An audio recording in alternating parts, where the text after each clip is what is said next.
¿Qué tal? En esta ocasión vamos a revisar las características de los diodos comerciales, que también en algunos casos se conoce como el de propósito general. Y qué bueno, tienen algunos valores o parámetros que deben usarse y pues se deben de cuidar para no poder quemarlos. Entonces vamos a checar lo siguiente. Lo que nosotros sabemos del diodo es de que es un dispositivo electrónico con dos terminales. Entonces, no es nada más que un dispositivo con un ánodo y un cátodo. Y es lógico que sea es un semiconductor. El lado del ánodo es el lado de la flechita y del lado del cátodo es la línea vertical. Este símbolo esquemático y en su construcción la terminal del cátodo está representada por esa misma línea vertical. Una de sus aplicaciones más comunes es que se puede usar como un interruptor electrónico, que estos son como los modelos, los Zener, que tienen un valor ya de voltaje específico. Entonces nosotros podemos ponerlo en dos polarizaciones, que puede ser directa o en inversa, depende de la conexión o depende del arreglo que se le dé a este componente, va a ser la función que tenga ese circuito. Entonces, cuando el ánodo tiene un potencial eléctrico positivo y el cátodo tiene un potencial eléctrico negativo, pues entonces se puede poner su inversa, que es lo contrario. O sea, supongamos que este es la flechita de este lado. Entonces, si lo conectamos así, positivo y negativo de aquel lado está conectado en directa, pero si nosotros lo invertimos, es una conexión en inversa. Ahora, el eléctrico positivo y el cátodo positivo tienen un potencial eléctrico negativo. La inversa es lo contrario. Ahora el potencial eléctrico positivo está en el cátodo y el potencial eléctrico negativo está en el ánodo. También sabemos que puede conducir corriente.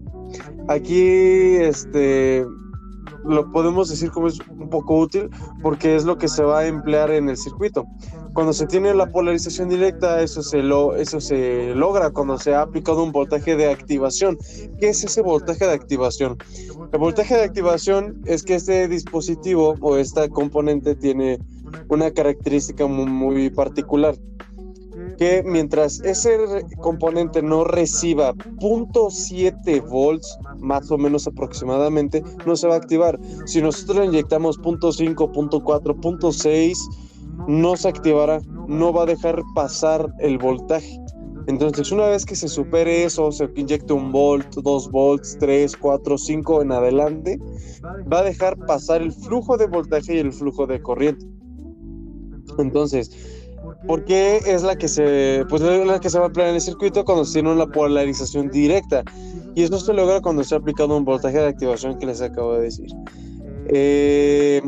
Entonces, se hace voltaje de activación entre sus terminales, que también se conoce como voltaje de encendido, voltaje de umbral. Entonces, una vez alcanzado ese voltaje de umbral, se puede hacer el paso de los voltajes. Y la inversa, cuando se conecta en inversa, es cuando se incrementa el voltaje. El diodo no conduce corriente, pero sí se incrementa mucho. Entonces el diodo se va a destruir. Esto hace referencia a que pues va a descomponerse. ¿Por qué? Porque mientras el diodo esté conectado inversamente, va a haber su umbral, en vez de hacerse más chico, se va a ensanchar. Entonces eso lo que va a provocar es de que explote una vez sobrepasado ese umbral. Cars are gathering more sensor data from the vehicle and becoming more connected with external systems and services through Ahora, V2X connectivity. ¿qué de las polarizaciones? Pues bueno, en este caso, como podemos ver en el esquema de la parte izquierda, el ánodo del diodo está conectado al positivo de la fuente. Por lo tanto, este diodo está en polarización directa. Ajá. ¿Qué podemos decir? Pues entonces que el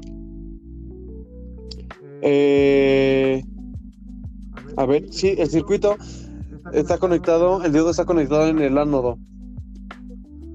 Entonces, este diodo está en polarización directa. ¿Qué es lo que podemos nosotros decir o qué podemos ver? Que el voltaje de encendido o de activación o de umbral que requiere el diodo comercial, hay de silicio y de galio. El de silicio es de 0.7 volts. Ajá. Y a partir de ahí, lo que les decía, a partir de ahí se puede conducir corriente, o sea que va a conducir el circuito y pues esa corriente, como se dice pues en la segunda parte de acá de abajo, dependerá del valor de la carga.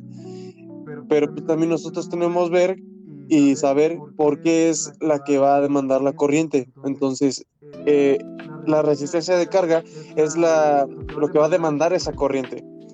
Ajá.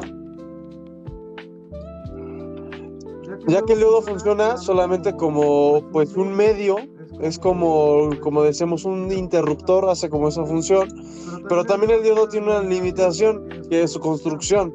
Entonces, el nivel de corriente que el diodo permita pasar va a depender del modelo. Tenemos un N4001, un N4007, un N4009 y así sucesivamente. Entonces, eso va a depender de qué diodo se tenga que conectar. Pero el caso de la polarización inversa que tenemos del lado derecho, que es lo de aquí, a ver, acá, la presión del lado inverso, pues el voltaje que se aplique puede ser grande. Por ejemplo, en el 1N4001, el voltaje inverso máximo es de 50 volts y el 1N4007 es de 100 volts. Entonces, si nosotros pasamos este umbral, el diodo se va a explotar, va a reventar. Entonces, ¿qué tenemos como resumen de la polarización inversa? Que el voltaje que se aplique puede ser grande, pero ¿qué tan grande? ¿Qué es grande? Pues como decía, depende del modelo y de la corriente que va a circular en esa condición, pero pues es muy pequeña, de tal manera que puede estar en la escala de los micro o de los nanos.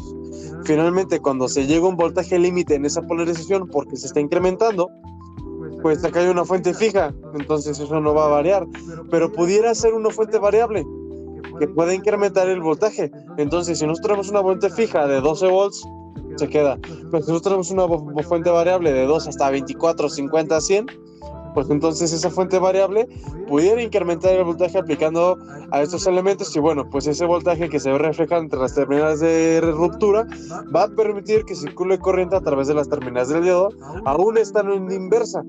Pero este nivel de corriente es temporal. Además que en esa condición se asume que el diodo se va a destruir, que va a fallar, o sea, va a explotar, se va a romper.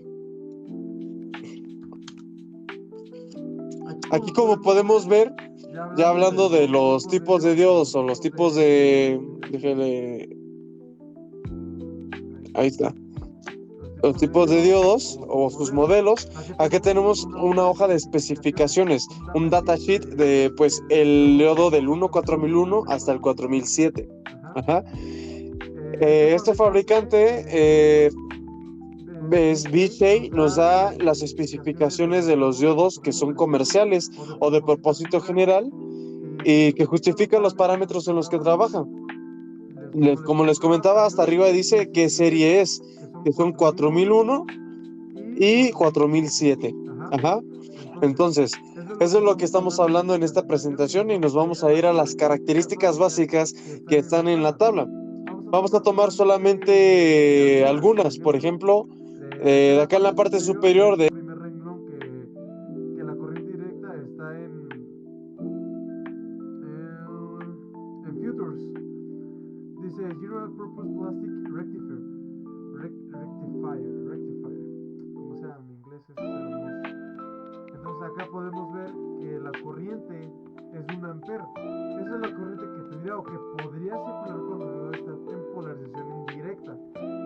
Recordemos que la polarización indirecta es que nosotros tengamos de este lado positivo, negativo. Pero si acá es negativo, positivo es inversa. Ajá. Entonces, directa, positivo, negativo. Entonces, cuando nosotros tenemos ese límite no deberemos de llevarlo Con las cámaras de seguridad Ring, recibe alertas de movimiento cada vez que un extraño se acerca a tu propiedad. Puedes ahuyentarlo con la comunicación bidireccional y una potente sirena. Y checa tu casa antes de llegar, todo desde tu celular. Conoce más en ring.com. Cuando se utilizan corrientes más grandes, el diodo gasta, se empieza a gastar o está disipando más potencia. Recordemos que la potencia o un cuerpo, por ejemplo un chip, un diodo, una resistencia que está pasando o no está disipando toda esa potencia, lo que pasa es que se convierte en calor, se convierte en una temperatura. Recordemos que el calor, la temperatura es una energía. Entonces esa potencia que no se puede disipar se va a transformar en calor, y por eso nosotros vemos que sale humo, que se calienta o se quema. Llega un punto donde la potencia o la disipación llega a un cierto quiebre y pues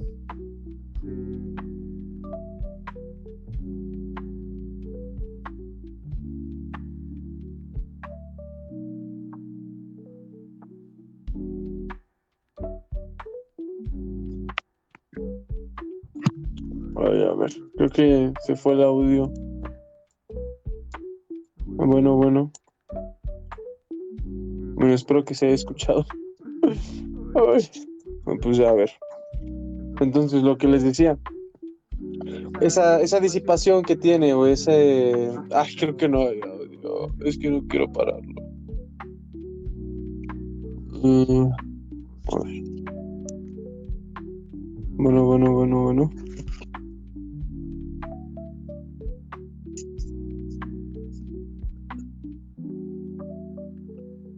Pues yo creo que sí.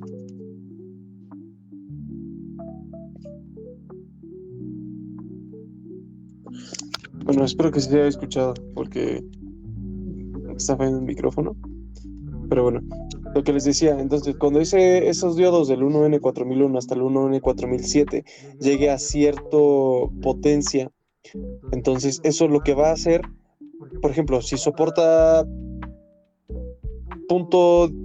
.14 watts, supongamos, de hecho aquí debe de decir la potencia máxima, a ver, porque eso es lo que nosotros debemos estar checando: qué potencia, qué amperaje, qué voltaje,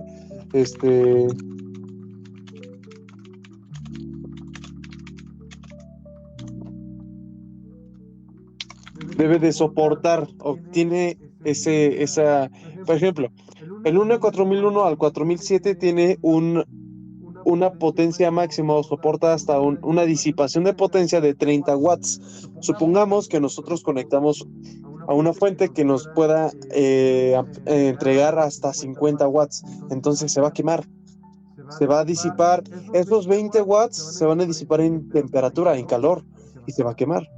Entonces, lo que en muchos casos se sabe, lo que les estaba diciendo, es que son los 7 miliamperes o 7 amperes, que sería correcto que el diodo pueda trabajar correctamente. Que cuando se utilizan corrientes más grandes, el diodo se gasta o está disipando más potencia, pues también eso se refleja a través de que se empiece a calentar, es lo que les comentaba. Acá en la fila vamos a ver, o vamos a tomar también ese voltaje en inversa que se le puede aplicar, pero ¿por qué aparecen diferentes valores? Porque va a depender del modelo del diodo. Por ejemplo, en el caso de 50 volts es para el 4001, de 100 volts, de 1000 volts es de 4007. Y ahorita veremos que aquí, por ejemplo, aquí dice...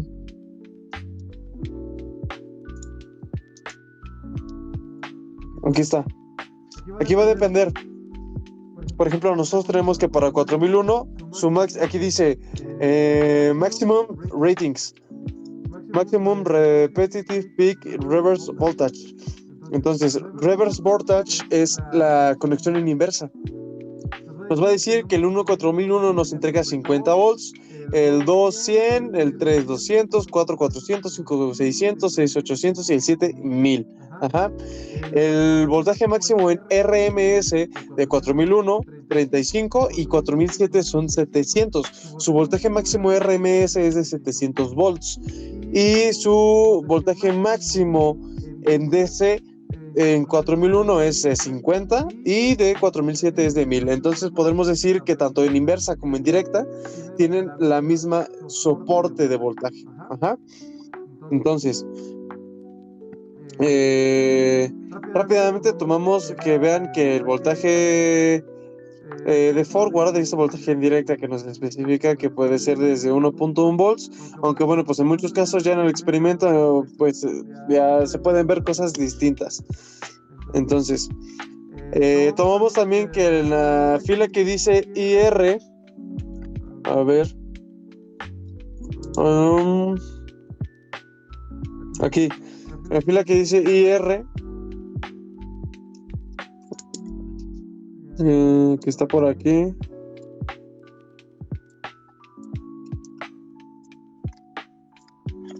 A ver. Acá dice que son 5 microamperes. Entonces, aquí.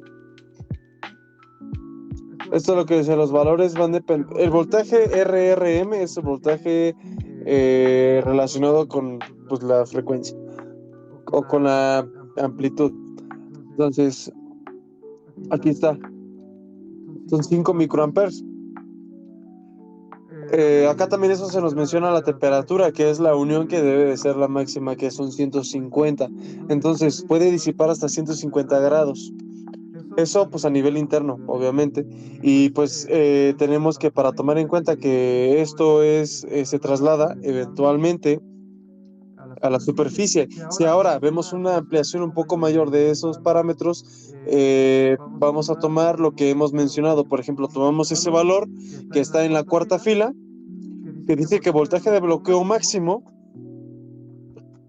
que sería ese, en corriente directa y en corriente directa de voltaje máximo que puede ser, se aplica entre sus terminales antes de que se llegue a la ruptura.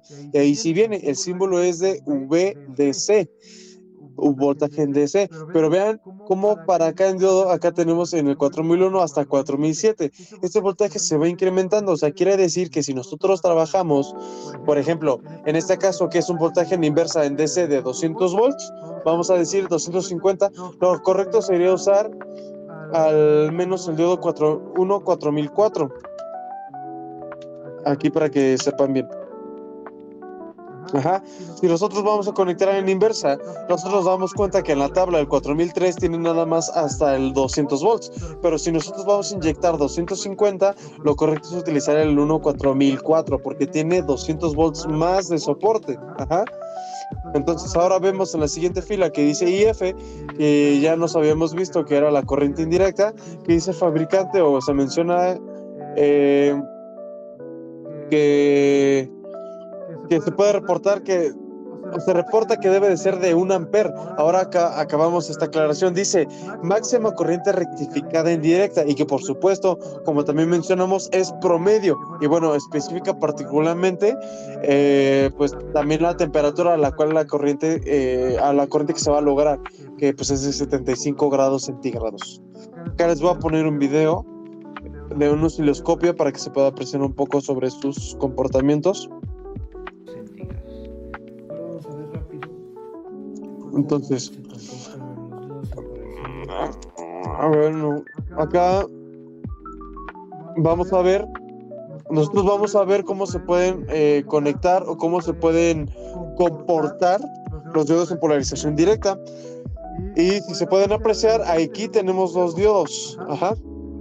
El del lado derecho es una matrícula 4001, el que se está moviendo, y por esta razón pues se soporta un mayor voltaje. Y vamos a trabajar con el 1N4004, que es el que se está tomando. Entonces, vamos a utilizar un sistema de medición para ver cómo es que funciona ya en la práctica en polarización directa. Ajá. ¿Cómo sale esa gráfica? Lo tomamos de las puntas. Nosotros acá vamos a ver, o vamos a tomar, las puntas rojas van al lado del ánodo y la punta negra va del lado del cátodo. En el menú ahí se está estableciendo unos parámetros Y entonces vamos a empezar desde 0 volts hasta 2 volts para que tenga su activación. Ajá. Y recordemos que va a ser una polarización indirecta. Entonces ponemos un paso de 50 milivolts. Esto quiere decir que el sistema de esta fuente va a estar aplicado un voltaje cada 50 milivolts, por ejemplo, 0 volts, 50 milivolts, 100 milivolts, 50, hasta que se llega a los 2 volts. Ajá. Después ponemos que haya un límite de corriente, lo que nos va a poner pues una barrera, y nosotros las vamos a establecer en este caso hasta 600 miliamperes. Hemos dicho que 700 miliamperes es lo correcto para que un diodo de silicio de esta serie trabaje bien, pero vamos a evitar que se caliente. Entonces ahora podemos ver acá en la gráfica vamos a esperar 5 segundos. ¿Por qué nos tenemos que esperar? Porque el osciloscopio va a mandar una carga o esos parámetros que nosotros hemos puesto, y entonces vamos a aplicar acá y vean cómo él empieza a graficar en la fuente por cada voltaje. Ajá. Entonces, pues evidentemente hay un nivel de corriente y pues es lo que nosotros podemos esperar, que esta es la gráfica final. Vamos a tomar desde el 0 porque lo que nos corresponde, estamos tratando de evaluar cuando se aplica un voltaje positivo, porque está en polarización directa. Entonces vamos como a partir de aquí, pues el voltaje se está aplicando y se aplica, pero no hay una circulación de corriente a través del diodo que sea importante, hasta que se llega, como ustedes pueden ver, al voltaje de umbral, voltaje que deja pasar ya todo, ajá, que es precisamente ese codito, ese bracito hacia arriba que se ve en la gráfica. Lo vamos a hacer un poco más grande y nos vamos a dar cuenta que si empieza a incrementar, entonces la corriente pues va acá como los puntos 675 volts, que es algo que ya habíamos mencionado, que una vez que sobrepasa, como el osciloscopio va desfasando esos voltajes, entonces una vez que pase ese umbral, se puede ver en la parte de aquí lleva .5, .1, .5 o 100 milivolts, 200 milivolts, 50 milivolts, 600 milivolts, y una vez que ya pasa los .7 volts o los 700 milivolts, .7 volts, entonces ya empieza a descender, empieza a crecer esa gráfica, porque ya entonces el diodo ya está permitiendo ese paso de corriente, ese paso de voltaje. Ajá. Entonces este diodo menciona que tiene un voltaje en directa de 1.1 volts. Acá nos damos cuenta que ya a la hora de que se mide, pues este dispositivo tiene un valor real de .675 volts. Por eso es una aproximación. .7 volts es como el estándar, pero puede ser .675, .700 y cachito. Entonces así es como se comporta un diodo en polarización en directa. Y pues eso sería todo. Muchas gracias.